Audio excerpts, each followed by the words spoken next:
Kinis, manipis, minsan, madungis, pero masarap. Mwah, ikis. Sexy time na. Sexy Mega! Ngayon ay 26th anniversary ng ESFM, and speaking of anniversary, kung kayo po ay may mga nanliligaw o manliligaw na balak sagutin, sagutin nyo na ngayong December 25 para tipid. And actually, kahit nasabihin mong ano ba yan, nagtitipid, ang kuripot naman. Ikaw, tipid din yun on your part pag sasagutin mo siya ng December or itatapat mo sa isa pang okasyon na kailangan din ng regalo because ikaw din naman magre-regalo ka din. Bakit siya lang ba magre-regalo sa'yo? Di ba ikaw din naman? Re-regaluhan ninyo ang isa't isa. Makakatipid ka din. Diba? Ang buhay mahirap. Diba? Kailangan kung hanggat kayang magtipid, dapat magtipid. Kung kayang to hit two birds with one stone, ilaban mo na. Kaya kung meron kang manliligaw na gusto mo na siyang sagutin, di ba? Feeling mo naman seryoso siya sa'yo, mahal mo na, naglalandian na kayo di sagutin mo ngayong December 25 para yung Christmas gift at saka anniversary gift sabay na. Ganon na. O kaya isabay mo sa birthday mo, ganyan. Yung iba kasi sinasabi ay sinabay sa isa pang okasyon para makatipid. Ano naman? Kahit ako kung ako, practical ako So sige, isasabay ko sa pwedeng Pasko o birthday, mga ganon. O kaya Valentine's Day, di ba? Kung hindi ka pa ready ngayong Pasko, ngayong New Year, ang next na okasyon, Valentine's Day. Pwede mong sagutin. Cliché kasi, di ba, sinagot mo February 14. Ano naman? Di ba? Para makatipid tayo.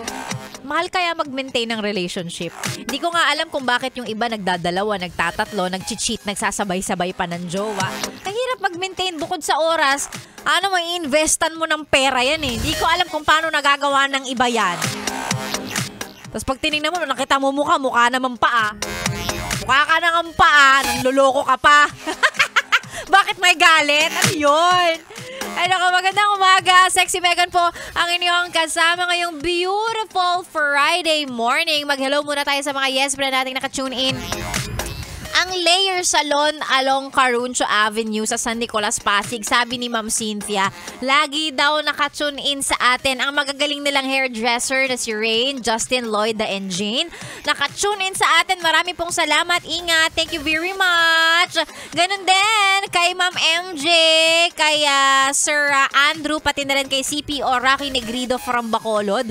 Nakatune in sila sa atin at mukhang nasa biyahe. Sakay ng paborito nilang ambulansya.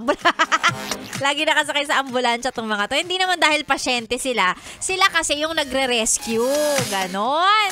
Ayan, yung mga tropa natin from Rescue Recon. Hello po sa inyo and good morning. Ganon din yung mga yes friend nating eto lagi-lagi araw-araw mula umaga hanggang gabi. Shoutout naman sa amin nila Steven and Badong. Dito kami ngayon sa Cavite. Naka-tune in po, sabi ni Don Feria.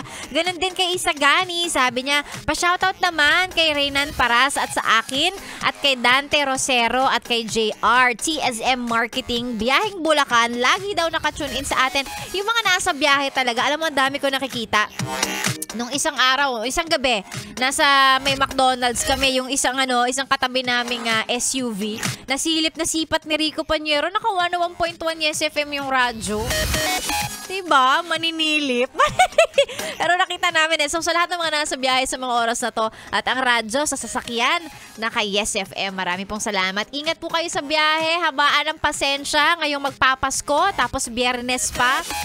Ang traffic ang lala. Diba? Be ready. Yun lang ang gusto ko sabihin. Ingat-ingat po kayo. Ang mga pa-shoutout ay isend lang sa ating Facebook page, DJ Megan Yes FM, at mamaya babasahin natin yan. Sexy Megan po inyong kasama dito lang sa 101.1 Yes FM. Solid!